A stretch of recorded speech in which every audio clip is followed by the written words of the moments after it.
where I can think of the way in which different kinds of attempts have been made to breathe life into the relationship between the university and the city, the world within which it functions.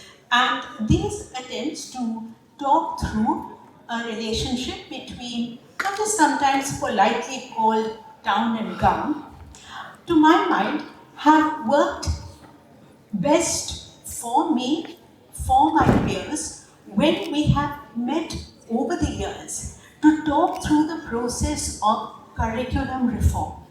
I say this because it's a process that is ongoing, that is also one that brings us into conversations with each other, with what are now called stakeholders in the process, and most of all, with the discipline that we happen to cherish. Now, the first thing is we begin at a point of discontent. That's understandable. Most paradigm shifts, most changes begin like that. And we say, let us change everything about the road that has brought us here. And we then find, as we start changing things, or indeed as we start changing everything, that there are two things that we might better not disturb.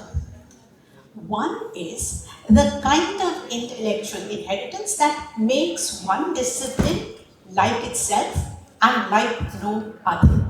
Now, this might seem to be a bit of a facer, of a block to notions of interdisciplinarity.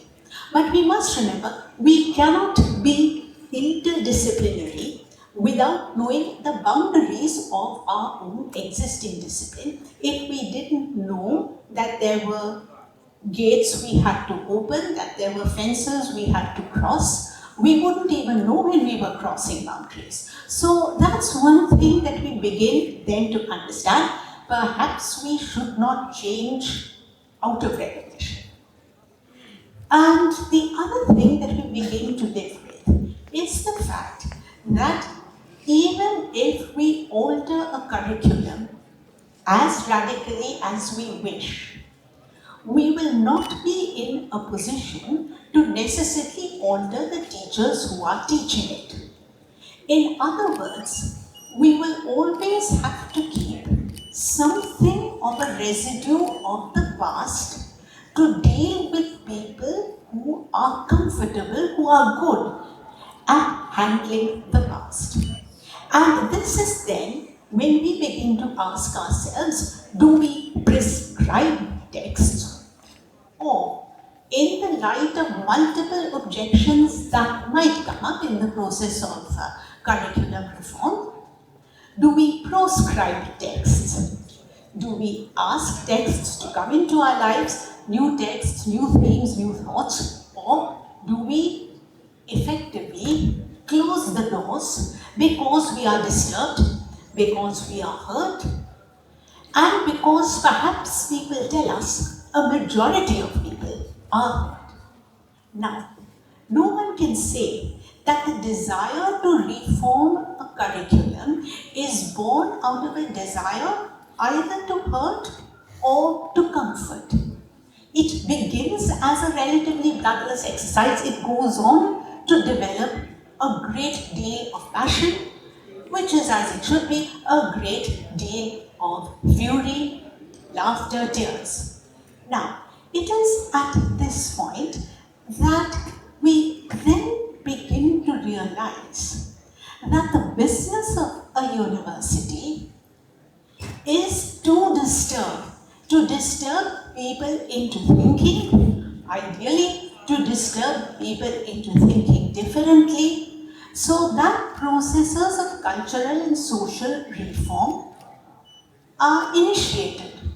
We do not want to mummify the past. We might want to preserve it, but surely we do not want the past to edge out the present any more than we believe the present should hug either the past or the future out of existence. And very often it is said dismissively of university life, but that is where from the Middle Ages people have thought about how many angels can dance on the head of a pin. Does it seem like an exercise of the elite, of the privileged, when we put it like this? Most definitely.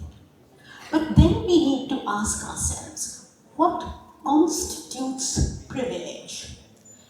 If privilege includes the offer of space, of time, of thought, of good company, to think things through, to discuss them, to shoot ideas down, never people. In that case, perhaps privilege itself is worth looking at.